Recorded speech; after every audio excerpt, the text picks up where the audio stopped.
Did you know that dissociative identity disorder could be a reflection of the universe? Hello, my people. My name is Arjuneus, and welcome to my channel where we make sense out of things that are not supposed to make sense. Let's talk mental disorders, because who's not going crazy these days?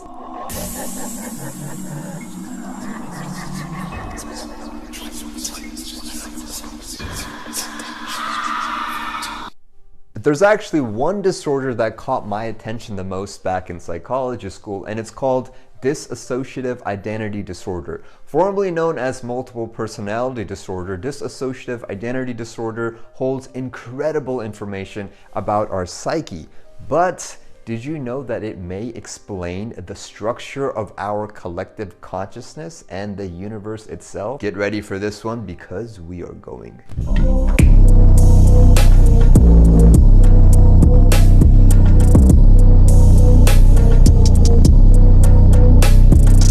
Now first, let's quickly go over some background information. So what is dissociative identity disorder exactly? Dissociative identity disorder is defined as a mental disorder characterized by at least two different and enduring personality states. This is accompanied by memory gaps much more severe than ordinary forgetfulness. Now, we all have multiple personalities, especially when we grow up in very diverse circumstances, but what makes it dissociative identity disorder is when we disassociate from these personalities. Sort of like when you start daydreaming on your drive home from work and totally zone out and didn't realize you were driving at some points. You basically had a mild disassociation during that drive, and that's why you have trouble remembering. Something else basically takes hold and makes you feel like you are on autopilot. Dissociative identity disorder is like this, but much more amplified and frequent. And not only does it lead to severe memory loss, but a loss of a sense of reality,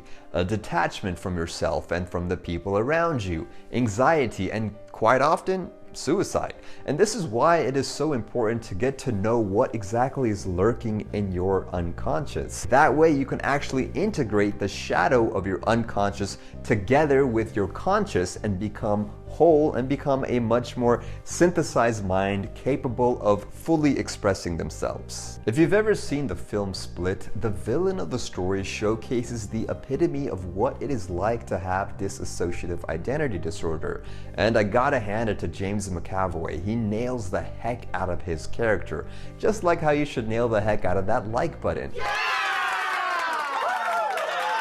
His psychiatrist says an individual with multiple personalities can change their body chemistry with their thoughts. She cites a patient that she once had with this disorder, and one of the personalities of the patient was allergic to bee stings, while the other personalities were actually not allergic when they got stung. Turns out not only is this strangely true, but there was once even a woman who was blind for 15 years that regained her vision from another personality, and she wasn't playing. A study confirmed this through an electrophysiological measurement in which her nervous system showed signs of blindness in some personality states and an absence in others. Now, if your mind is not blown away by this, you haven't taken enough hits.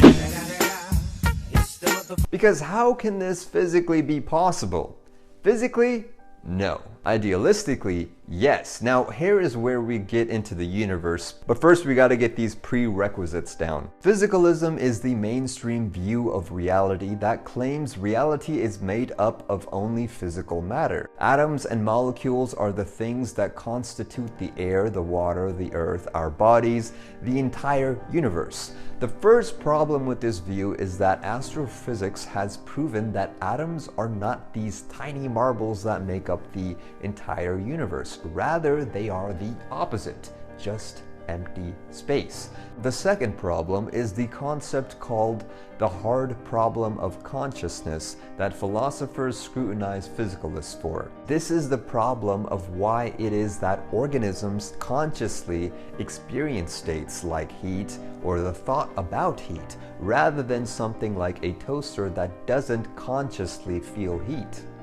So if the world is purely physical, how do we then explain our thoughts? How are our physical brains generating this non-physical mental experience? For example, as you watch this video, why is it that you are able to follow along with your thoughts and feelings? The fact that we have a qualia, or a quality perceived or experienced by a person, our consciousness cannot be accounted for in this whole physicalism paradigm. Physicalism cannot account for why we are all subjectively experiencing the human body. On the opposing hand, there's a more esoteric view of reality that communities like Hyperianism use to describe existence.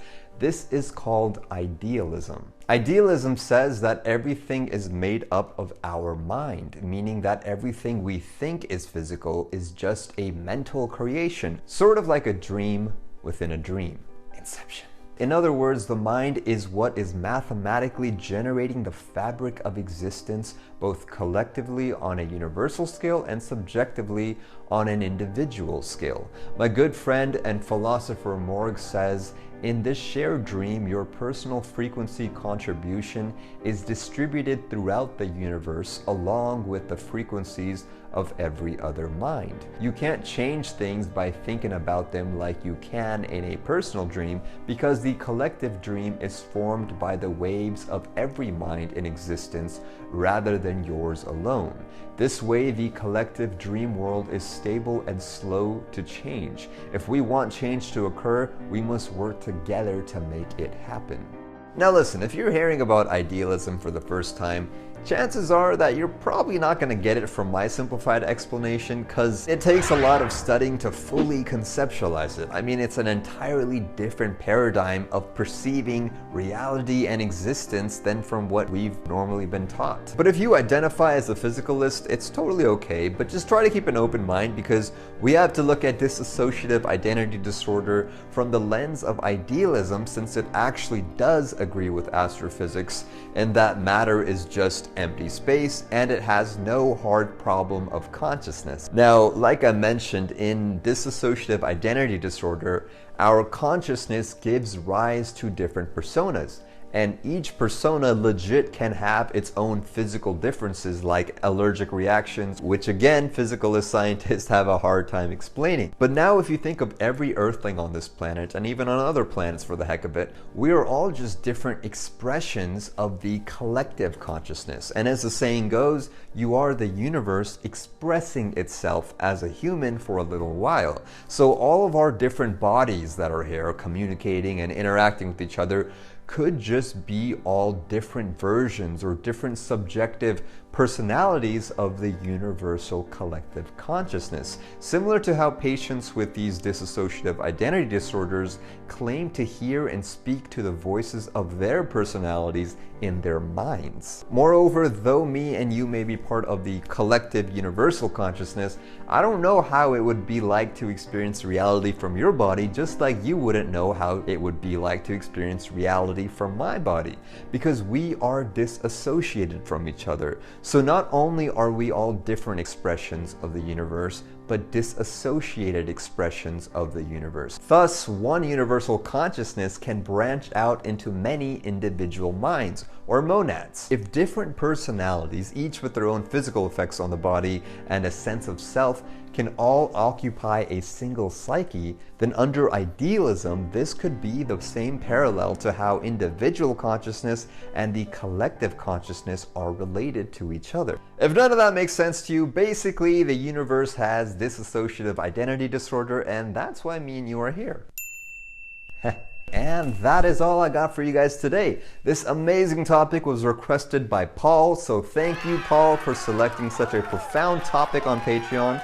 And if you, yes you, would like to select a future topic, get early access to my videos, receive giveaways, and much more, consider joining my Patreon. And don't forget to share this video with people you think might find this interesting. And with that, I will see you guys next time, my friends. Chaos out.